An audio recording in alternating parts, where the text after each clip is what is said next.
시편 23편 1절 2절 저희 교회는 세 번역을 쓰고 있습니다. 이해 양해 바랍니다. 시편 23편 1절 2절 시편 23편 1절 2절 같이 읽겠습니다. 주님은 나의 목자시니 내게 부족함 없어라. 나를 푸른 풀밭에 누이시며 쉴 만한 물가로 인도하신다. 아멘. 마가복음 강해를 하고 있는데 추석 명절이고 또 많은 성도들이 빠졌기 때문에 잠시 다른 본문으로 설교를 하겠습니다. 오늘 말씀의 제목은 주님은 나의 목자시니 라는 제목으로 말씀을 전하겠습니다. 오늘 읽은 이 시편은 우리 너무 잘 아는 시편이죠. 그 유명한 다윗이 쓴 시편입니다. 다윗은 다양한 이력을 가진 사람입니다. 다윗은 국가의 위기를 극복해낸 용맹한 장군이기도 하고요. 수많은 전쟁에서 이긴 장군이기도 하고요. 또 그런데 이 사람은 시인이에요. 굉장히 많은 시를 남긴 시인이죠. 장군, 시인, 뭔가 언밸런스 같은데 아니에요. 굉장히 시를 많이 쓴 시인이고요. 또 이 사람은 음악적인 재능도 있어요. 그래서 탁월한 수금 연주자입니다. 이분이 수금을 연주하면 굉장히 영적인 파워가 있어서 막 악기가 떠나갈 정도로 탁월한 연주자이기도 하면서 영성이 있는 사람이고요. 위대한 왕입니다. 이스라엘의 가장 위대한 왕이고 모든 왕의 모델입니다. 그래서 어떤 왕들이 통치를 잘하면 다윗 같은 왕이다라는 칭찬을 받아요. 통치를 잘 못하면 다윗과 다른 왕이라는 평가를 받아요. 다윗이 모델이에요. 그리고 이 사람은 훌륭한 신앙인입니다. 탁월한 예배자이고 하나님을 누구보다 사랑하는 신앙인이죠. 그 다윗이 이렇게 고백하죠. 23편 1절만 볼까요? 같이 읽습니다. 시작. 주님은 나의 목자시니 내게 부족함 없어라. 다윗은 주님이 나의 목자라고 고백했어요. 주님이 나의 목자이십니다. 이 말은 주님이 나의 목자면 나는 주님의 양이란 뜻이죠. 다윗은 주님과 자신의 관계를 목자와 양의 관계로 표현했어요. 왜 다윗은 주님을 자신의 목자로 자신은 그분의 양으로 묘사했을까? 여러 가지 이유가 있겠지만 그 중에 중요한 이유 중에 하나가 뭐냐면 다윗은 목자와 양의 관계를 누구보다도 잘 아는 사람이었기 때문이에요. 다윗은 원래 목자예요. 예루살렘에서 멀지 않은 베들레헴이라는 작은 마을에서 양을 돌보던 목자 출신이에요. 그러니 목자와 양의 관계를 누구보다도 잘 알고 있어요. 교과서에서 배운 게 아니고 자신이 직접 온몸으로 그 삶을 살아내었기 때문에 누구보다도 잘 아는 사람이죠. 그래서 목자와 양의 관계를 누구보다 잘 아는데 그렇다면 목자와 양의 관계는 어떤 관계일까? 먼저 양이란 존재를 한번 생각해 봐야 돼요. 양은 어떤 짐승인가? 양은 워낙 유명한 짐승이니까 다 아마 머리에 그려지겠죠. 양은 다 알다시피 덩치가 크지 않죠. 양은 겁이 많아요. 겁이 많게 생겼잖아요. 그죠? 순하게 생겼고 겁이 많게 생겼어요. 또 양은요, 공간 인지 능력이 부족하대요. 그래서 자기 주변에 위험이 다가와도 그걸 잘 감지를 못한대요. 또 양은요, 시력이 나빠요. 잘 못 봐요. 그리고 다리도 숏다리야. 짧아요. 무슨 말이냐면 양은 자기를 방어할 능력이 별로 없는 짐승이라는 거예요. 다리가 짧아서 뭐 도망가기도 어렵고 겁도 많고 시력도 약하고 그런 짐승이 양이란 거죠. 그래서 맹수의 밥이 되기 딱 좋은 짐승이 바로 양이란 겁니다. 그래서 양에게는 제일 중요한 존재가 누구냐면 목자예요. 자, 특별히 오늘 시편 23편에 등장하는 이 목자와 양의 그 배경은 우리가 상상하는 그런 푸른 초원이 아니에요. 뭐 양, 뭐 염소 이렇게 키우는 그 환경을 생각하며 푸른 초원을 떠올리는데 시편 23편의 배경은 그런 푸른 초원이 아니라 어디냐면 광야예요, 광야. 광야를 배경으로 하고 있어요. 광야가 어떤 곳인지는 제가 마가복음 강해를 하면서 여러 번 설명을 했습니다. 다 알고 계시죠? 광야는 더워요. 물이 거의 없어요. 그늘이 없어요. 나무도 없어요. 맹수의 위험이 도사리고 있는 곳이에요. 근데 그런 광야에서 목자가 없는 양은 이미 죽은 목숨이에요. 그래서 양에게는 목자란 존재가 굉장히 중요한 거예요. 이 광야란 배경에서는 더 그래요. 근데 여러분, 목자라는 직업은요, 우리가 삼자의 입장에서 보면 굉장히 뭐 목가적이고 낭만적이고 뭐 푸른 초원에서 굉장히 낭만적인 직업 같지만 사실은 아니에요. 모두가 회피하는 직업이. 왜요? 너무 힘들어요. 너무 힘들어요. 늘 바깥에서 살아야 돼요. 짐승과 함께. 그리고 노숙할 때도 많아요. 샤워하기 어려워요. 에어컨 없어요.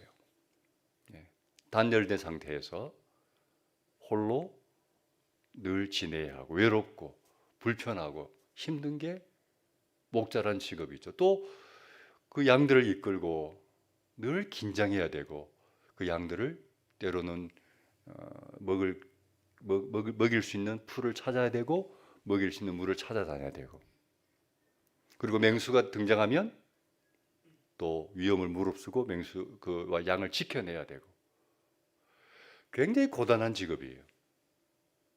그리고 잠을 잘 때도요 깊이 못 자요. 바스락 소리만 들려도 번쩍 일어나야 돼요. 왜요? 양을 지켜야 하기 때문에. 혹시나 맹수가 노리고 있는 줄 모르니까 벌떡 일어나서 주변을 살펴야 돼요. 그러니까 너무 힘든 직업인 거예요. 여러분, 양의 입장에서 생각해 보면 양의 입장입니다. 양의 입장에서 생각해 보면 가장 큰 복이 뭘까요? 좋은 목자 만나는 겁니다. 양의 입장에서 생각해 보면 좋은 목자 만나는 게 가장 큰 복이에요. 그럼 여러분, 어떤 목자가 좋은 목자일까요? 첫 번째는요, 책임감이 강해야 돼요. 책임감이. 그러니까 광자로 나가면, 들로 나가면 모든 양의 생명과 관계된 모든 것들은 누가 책임져요? 목자가 책임져야 돼요. 굉장히 책임감이 강해야 돼요. 두 번째는 양의 습성이나 체질을 잘 알아야 돼요. 양이 이런 반응을 보일 때 얘가 지금 무슨 문제가 있구나. 뭐 배에 달이 났구나. 목이 마르구나. 양의 습성이나 체질을 잘 알아야 응급 조치가 가능해요. 네 번째는 광야의 상황도 알아야 돼요. 광야가 어떤 곳이고 어디에 가면 물이 있고 어디에 가면 풀이 있다는 것을 딱 꿰뚫고 있어야 양을 이끌어 갈 수 있는 거예요. 만약 양이 그런 목자를 만난다면 아마도 잘 먹고 잘 쉬고 건강하게 살아갈 것 같아요. 한마디로 말하면 부족한 게 없는 거죠. 제가 이스라엘을 2번 갔다 왔어요. 그리고 광야를 역시 2번 갔다 왔어요. 그래서 광야 이제 일종의 체험이죠. 그래서 광야를 한 서너 시간씩 계속 걸어요. 그래서 그 광야의 현장을 제가 직접 가서 몇 시간씩 걸으면서 현장을 봤기 때문에 예, 여러분들과 제가 어디서 책을 읽고 전달한 내용이 아니고 제가 직접 보고 경험한 이야기를 또 하는 거예요. 그래서 좀 그런 것들을 생각하면서 들었으면 좋겠어요. 자, 이런 상황에서 양이 해야 할 일은 딱 한 가지예요. 뭘까요? 목자를 믿고 따라가면 되는 거예요. 목자가 가자는 곳으로 가면 되고 목자가 하자는 대로 하면 돼요. 그 외에 더 이상 할 게 없어요. 양은. 왜요? 목자가 다 알아서 해주기 때문에. 나머지는. 그래서 다윗은 이런 목자와 양의 관계를 누구보다도 잘 알고 있죠. 자신이 직접 목자로서 양을 키워 보았기 때문에. 그런 다윗이 이 목자와 양의 관계를 하나님과 자신의 관계로 대입시킵니다. 대입시킵니다. 어떻게 해요? 1절 다시 볼까요? 다시 같이 읽습니다. 시작. 주님은 나의 목자시니 내게 부족함 없어라. 목자와 양의 관계를 자신과 하나님의 관계로 대입시켜요. 그래서 주님이 나의 목자고 나는 주님의 양이란 거예요. 여러분 다윗이 어떤 의도로 이 고백을 했을 것 같아요? 다윗은 잘 알고 있는 거예요. 뭘요? 내가 키우는 양이 날 믿고 따르기만 하면 부족함이 없이 살아가는 것처럼 나도 주님을 믿고 따르기만 하면 좋은 목자이신 하나님으로 인해서 내 인생에는 부족함이 없을 것을 알고 있는 거예요. 여러분, 하나님이 다윗의 목자라면 다윗이 해야 될 일은 딱 한 가지입니다. 뭘까요? 양이 하는 것과 똑같은 거죠. 뭐죠? 목자 대신 하나님 믿고 따라가는 거예요. 그러면 내 인생에는 부족함이 없어진다는 거예요. 그 고백이에요. 주님은 나의 목자시니 내게 부족함 없어라. 저는 이게 신앙생활이라고 생각해요. 신앙생활이 뭔가 복잡하게 생각하지 마세요. 신앙생활이 뭔가 양이 목자를 믿고 따르듯이 단순하게 하나님 믿고 따르는 것, 그게 신앙생활이다. 그러면 목자이신 주님이 우리의 삶을 최선으로 이끌어 주시고 때로는 보호해 주시고 때로는 공급해 주시고 그럴 때 내 삶에 아쉬울 게 없는 부족함이 없는 삶이 되는 거죠. 그게 건강한 신앙생활이다. 잠시 올바른 믿음에 대해서 한번 생각해 보려고 합니다. 올바른 믿음. 여러분 올바른 믿음은 어떤 믿음인가? 첫 번째 올바른 믿음은요. 띄워주세요. 올바른 믿음은 신뢰할 만한 대상을 신뢰하는 겁니다. 올바른 믿음은 어떤 믿음이라고요? 신뢰할 만한 대상을 신뢰하는 것입니다. 이게 건강한 믿음이에요. 그럼 올바르지 못한 믿음은 신뢰할 만한 대상이 아닌데 신뢰하는 겁니다. 이건 잘못된 믿음이에요. 누가 봐도 신뢰할 만한 대상이 아닌데 신뢰하는 것은 아주 잘못된 믿음이에요. 그런 믿음이 때로는요, 광신적인 믿음으로 나타나요. 때로는 맹목적인 믿음으로 나타나요. 여러분, 무조건 믿습니다라고 고백하는 것은요, 좋은 믿음이 아니에요. 무조건 믿습니다는 좋은 믿음이 아니라 위험한 믿음이에요.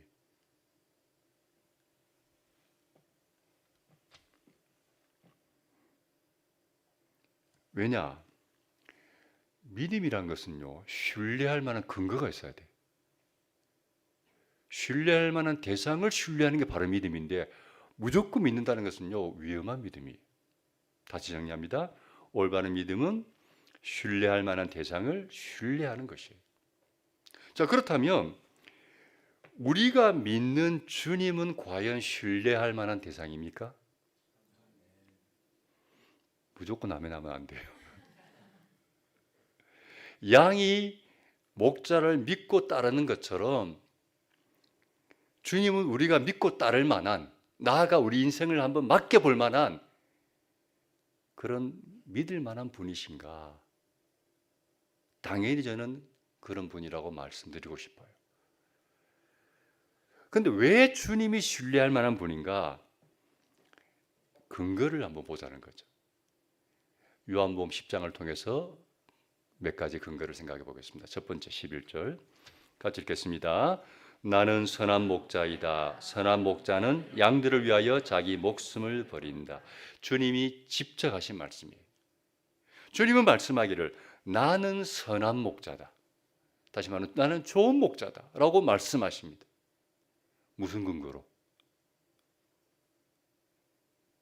뒤에 있잖아요.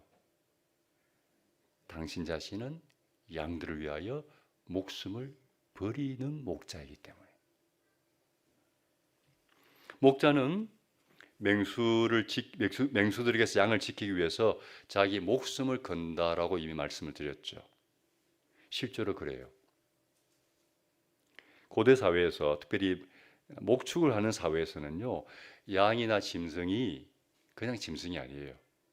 자기 가족 같은 거예요. 예. 요즘 뭐 반려동물이 거의 자기 아기고 뭐 가족이고 그러잖아요. 근데 고대 사회에서는 이 양이나 소나 같은 그 가금류는 거의 자기 가족과 같아요. 그래서 이런 짐승들이 위험에 처하면 주인들은요, 목숨 걸고 지키려고 해요. 실제로 그래요. 그런데 여러분, 한 사람이 지킬 수 있는 양의 숫자는 한계가 있겠죠. 아무리 탁월한 목자라도 자기가 관리할 수 있는, 보호할 수 있는 양의 숫자가 한계가 있을 거 아닙니까? 그래서 양이 너무 많은 사람은 아마 대부분 부자겠죠.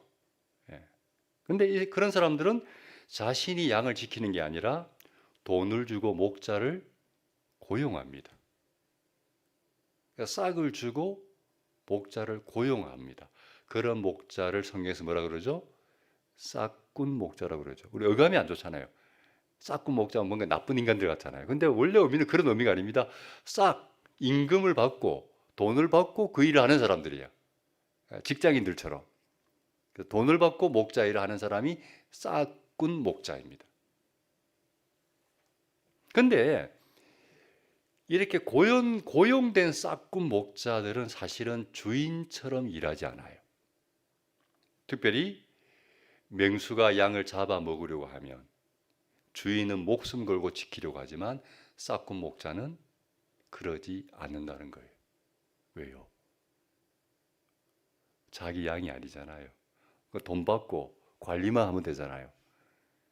근데 그 일을 하는데 목숨 걸 일이 아니라는 거예요. 내 목숨도 중요하지. 왜 남의 양 때문에 내 목숨 걸어야 되냐. 그렇게 안 한다는 거예요. 요한복음 10장 12절 13절 같이 읽겠습니다. 시작. 싹꾼은 목자가 아니요 양들도 자기의 것이 아니므로 이리가 오는 것을 보면 양들을 버리고 달아난다. 그러면 이리가 양들을 물어가고 양떼를 흩어버린다. 그는 싹꾼이어서 양들을 생각하지 않기 때문이다. 그러니까 주인과 싹을 받고 일하는 사람이 다르다는 거예요. 그런데 예수님은 그런 싹꾼 목자가 아니라 우리를 사랑하는 선한 목자, 좋은 목자인 거죠. 그래서 그분은 우리를 위해서라면 기꺼이 자신의 생명을 바칩니다. 기꺼이. 우리가 아는 것처럼 주께서 우리를 위하여 자신의 생명을 기꺼이 내어놓으셨잖아요. 주님은 우리를 위해서라면 못할 일이 없어요. 우리를 위해서라면 고난도 아픔도 괴로움도 언제든지 능히 감당하실 분이에요. 좋은 목자이기 때문에. 그렇다면 우리가 할 일은 뭘까요? 선한 목자신 주님을 믿고 따르는 거죠. 10장 3절 4절 봅시다. 같이 한번 읽어보겠습니다. 문지기는 목자에게 문을 열어주고 양들은 그의 목소리를 알아듣는다. 그리고 목자는 자기 양들의 이름을 하나하나 불러서 이끌고 나간다. 자기 양들을 다 불러낸 다음에 그는 앞서서 가고 양들은 그를 따라간다. 양들이 목자의 목소리를 알고 있기 때문이다. 말씀을 보니까 양들은 자기 목자의 목소리를 안대요. 그래서 다른 목자가 부르면 안 따라간대요. 왜요? 자기 목자 목소리가 아니거든요. 여러분, 양들이 자기 목자 목소리 어떻게 알겠어요? 당연히 알죠. 왜요? 거의 24시간 붙어 있는데. 자기 목자의 목소리를 딱 각인시켜 놓은 거예요. 아는 거예요. 그래서 자기 목자의 목소리만 듣고 따라가는 거예요. 그 말은 그만큼 서로 잘 안다는 거예요. 또 목자는 양들 하나하나의 이름을 안다고 했어요. 또 부른다고 그랬어요. 아마도 목자는 자기 양들 하나하나, 그 수많은, 우리 눈에 보면 100마리 양이 있으면 다 고놈이잖아요. 그죠? 근데 목자의 눈에는 그렇지 않은 거예요. 100마리가 있지만 목자의 눈에는 다 달라. 각자의 고유한 기질이 있고 생김새가 있고, 우리는 다 똑같은 양인데 목자는 다 달라. 그래서 그 기질과 특성을 알기 때문에 아마도 목자가 이름을 붙여준 것 같아. 쟤는 뭐 점박이, 몸에 점이 하나 있으면 점박이, 성질이 고약하면 뭐 고약한 놈, 뭐 아무튼 저놈은 게으름뱅이, 저놈은 뭐 약간 비실이, 늘 비실비실하고. 목자는 하나하나를 다 아는 거죠. 아이들의 기질이나 상태나 모양을 다 알기 때문에 목자가 불러주는 각자의 이름이 있을 거예요. 그래서 양을 이끌고 나갈 때 때로는 누구야 부르기도 하고, 누구야 빨리 따라와 아마 부르기도 하고, 하나하나 이름을 알고 부른다는 거예요. 그만큼 서로 깊이 아는 거죠. 목자는 그 양들의 이름을 부르면서 이끌어 갑니다. 그럼 양들은 단순하게 목자 따라가요. 목자 가면은 그냥 단순히 우르르 따라가는 거예요. 왜요? 자기 목자의 목소리를 알고 그만큼 신뢰 관계가 이미 형성되어 있기 때문에 목자는 본능적으로 우리 목자님 따라가야지, 그러면 다 해결되지, 본능적으로 아는 거예요. 이게 바로 목자와 양의 관계입니다. 여러분, 목자와 양은 떼려야 뗄 수 없는 관계예요. 다윗은 그런 목자와 양의 관계를 너무 잘 알기 때문에 그 관계를 그대로 하나님과 자신의 관계에 대입시킨 거예요. 나와 주님의 관계가 그런 관계가 돼야 되겠구나.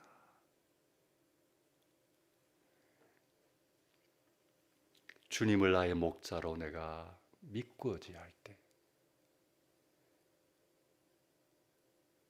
내 인생에는 부족할 게 없겠구나. 아쉬울 게 없겠구나. 내가 양을 칠 때 나를 따르는 양들이 나 때문에 먹고 자는 것 걱정 없이 사는 것처럼, 나도 주님을 나의 목자로 믿고 따르면 주님으로 말미암아 내 삶은 부족할 게 없겠구나. 온몸으로 체득한 그 삶의 원리를 적용하는 거예요. 저는 이 원리가 오늘을 사는 우리에게도 그대로 적용된다고 생각해요. 여러분, 하나님 믿는 여러분, 하나님과 우리 사이에서 제일 중요한 게 뭘까요? 그 관계예요, 관계. 여러분, 신앙생활의 핵심은, 본질은 하나님과 좋은 관계를 만들고 그 관계를 잘 유지하는 거예요. 그게 본질이고 그거보다 중요한 건 없어요. 저는 늘 그렇게 생각했어요. 신앙생활의 핵심은 하나님과 올바른 관계를 맺고 그 관계를 잘 유지하는 게 신앙의 본질이다. 이거보다 중요한 건 없다.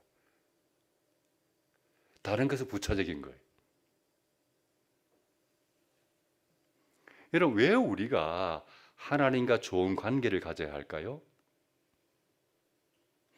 하나님이 갖고 계신 좋은 것들이 많잖아요. 모든 좋은 것은 하나님의 것이잖아요. 각양 좋은 은사와 온전한 선물이 위로부터 빛들의 아버지께로서 내려오나니. 정말 좋은 것은 하나님이 다 갖고 계세요. 근데 그 좋은 하나님의 것들이 어떻게 우리에게 와요? 관계를 통해서 오는 거예요. 관계. 우리가 하나님과 좋은 관계를 유지하면요, 하나님은 당신의 좋은 것들을 우리에게 아낌없이 주십니다. 부어주십니다. 전제 조건이 뭐라고요? 하나님과 좋은 관계를 맺는 거예요. 하나님과 좋은 관계, 건강한 관계만 유지하면 하나님은 당신의 좋은 것들 우리에게 아낌없이 부어주시는 거예요. 로마서 8장 32절 봅시다. 같이 읽겠습니다. 자기 아들을 아끼지 않으시고 우리 모두를 위하여 내주신 분이 어찌 그 아들과 함께 모든 것을 우리에게 선물로 거저주지 않으시겠습니까? 당신의 아들의 생명까지 내어주신 분이 우리에게 주지 못할 게 뭐가 있냐는 거예요. 다 주지. 다 주지. 아낌없이 주지. 그런데 그 좋은 것들이 어떻게 우리에게 오냐는 거예요. 어떻게? 관계란 파이프를 통해서 오는 거예요. 그래서 이렇게 생각해요. 관계는 하나님의 축복이 흘러가는 파이프예요. 그리고 집집마다 다 수도 시설되어 있죠. 물만 틀면 물이 잘 나오잖아요. 왜요? 이미 그 파이프를 통해서 물이 공급되기 때문에 물만 틀면 잘 나와요. 그러니까 하나님이 준비하신 좋은 그 축복들이 우리에게 오는 그 통로가 올바른 관계예요. 그 관계가 좋으면 그 축복이 우리에게 흘러 들어오는 거예요. 그런데 문제는 관계가 막혀버리면, 문제가 생기면 그 좋은 것들이 우리에게 오지 않아요. 그래서 성경을 보시면요, 어쩌면 하나님의 메시지가 거의 동일해요. 요즘 선지서 읽고 있잖아요. 예레미야 선지서 읽고 있잖아요. 특히 선지서는 더 그래. 메시지가 거의 동일해. 이사야든 예레미야든 선지자는 바뀌는데 메시지는 거의 동일해. 여러분, 그 선지자들이 수없이 선포하는 메시지의 핵심이 뭡니까? 하나님과 올바른 관계를 회복해라. 회개해라. 지금 돌이켜라. 올바른 신앙을 회복해라. 그러지 않으면 큰일 난다. 망한다. 죽는다. 비참해진다. 지금 회복해라. 지금 관계를 회복해라. 끊임없이 그 이야기합니다. 회개하면, 돌이키면 내가 너희를 다시 축복하고 회복시켜주고 돌아오게 하고 살아나고. 성경의 거의 모든 메시지가 그 메시지예요.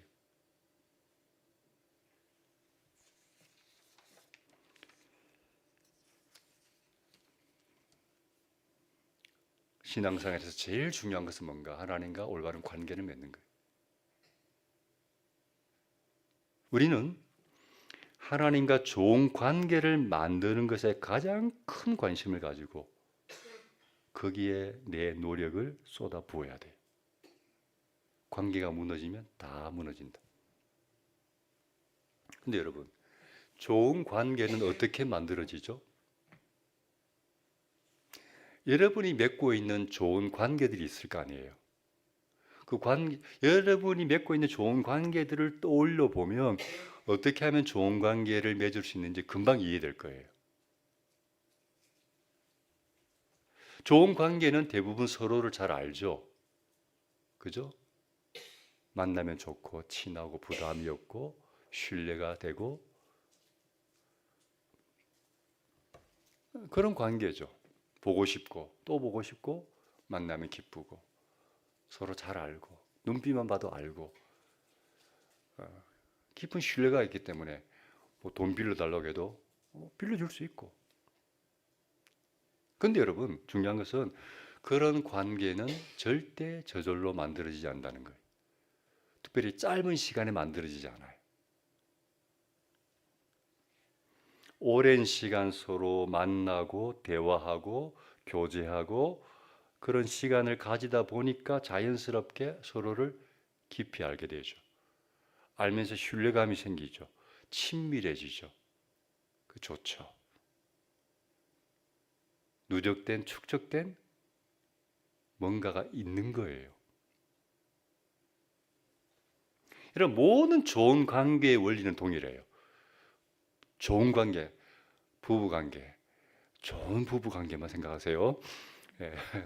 좋은 부부 관계, 좋은 친구 관계, 좋은 동료 관계, 좋은 이웃 관계, 좋은 성도 관계, 어떤 관계든 좋은 관계의 원리는 동일합니다. 저절로 안 됩니다. 투자를 해야 돼요. 만나야 되고요. 시간을 보내야 되고요. 함께 여행도 가고 서로 또 대화도 많이 하고 함께 수고하고 애쓰고 그런 시간들이 들여져야 좋은 관계가 만들어집니다. 거저되는 법이 없어요. 아무리 좋았던 관계도요, 만남이 뜸해지면 얼굴을 보지 않게 되면 연락하지 않으면 점점 멀어져요. 저도 주변에 보면 그런 관계들 많아요. 한때는 정말 죽고 못 사는 관계가 있는데 어떤 이유 때문에 서서히 연락이 끊어지고 안 만나다 보면 점점 멀어지게 돼 있어요. 그러니까 투자를 해야 돼. 연락하고 또 만나자. 노력하지 않으면 안 돼요. 하나님과 우리 관계도 마찬가지입니다. 좋은 관계는 결코 저절로 만들어지지 않습니다. 하나님과 좋은 관계를 갖고 싶으면요, 시간을 투자해야 돼요. 하나님과 만나야 되고요, 교제해야 되고요, 대화해야 되고요. 그런 노력이 있어야 하나님과 좋은 관계가 만들어져요. 그래서 관계는 가꾸는 거예요. 그 앞에 바로 화단이 있죠. 저거 그냥 만들어진 게 아닙니다. 아내와 제가 가꾸어요. 맨날 지나다니면서 불 뽑아주고 정성을 쏟고 조금만 소홀해 보십시오. 금방 잡초가 무성해져서 이상해져요. 가꾸어야 돼요. 여러분, 하나님과 좋은 관계를 맺기 위하여 노력하시기 바랍니다. 시간을 투자하세요. 하나님과 교제하세요. 하나님과 교제하고 대화하는 방법은 간단해요. 쉬워요. 뭘까요? 말씀과 기도예요. 말씀과 기도예요. 기도는 내가 하나님께 이야기하는 것이죠. 말씀은 하나님이 내게 이야기하는 것이에요. 대화잖아요. 대화는 일방 소통이 아니잖아요. 내가 이야기하고 상대도 이야기하고 서로 듣고 또 이야기하고.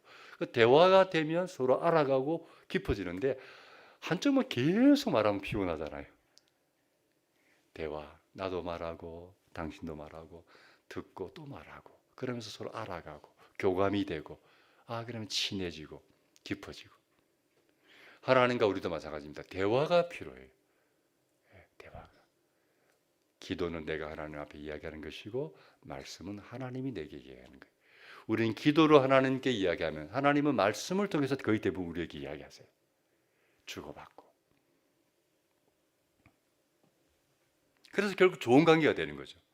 관계는 파이프와 같다고 했습니다. 하나님과 좋은 관계란 파이프가 만들어지면 그 관계를 통해서 너무나 좋은 것들이 계속 우리의 삶에 흘러 들어와요. 그래서 신앙생활에서 제일 중요한 게 관계입니다. 말씀을 마무리합니다. 하나님은 우리의 목자이십니다.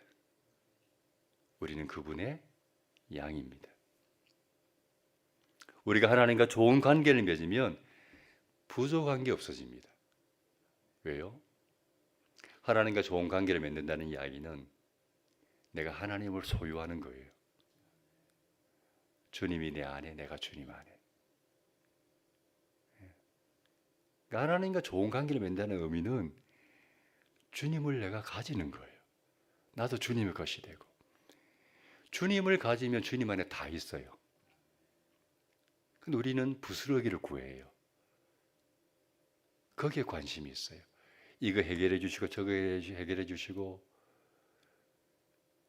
거기에 집중하고 매달리지 정말 전부이고 본질인 그분을 구하거나 그분을 소유하려고는 별로 노력하지 않아요. 그분만 소유하면 그분과 깊은 관계가 되면 다 따라오는데 여러분 하나님과 좋은 관계를 맺는 성도가 되기를 바랍니다. 방법은 단순합니다. 매일 기도로 하나님 앞에 하나님께 이야기하시고요.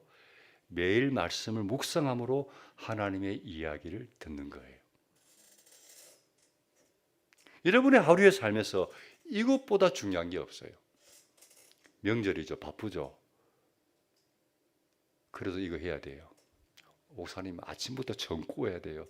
다 알아요. 그러면 그 전에 일어나면 되지. 6시부터 전 굽습니까? 5시에 일어나세요. 5시 반에 일어나도 괜찮아요. 30분 먼저 일어나서 잠시 말씀 묵상하고 기도하면 되죠.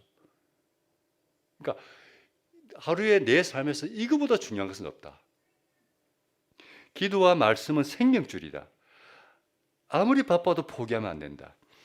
양은 목자와 관계가 끊어지면 죽습니다. 우리도 그런 마음으로 신앙생활을 하셔야 됩니다. 하나님과 올바른 관계를 통해서 여러분의 삶이 풍성해지기를 축복합니다.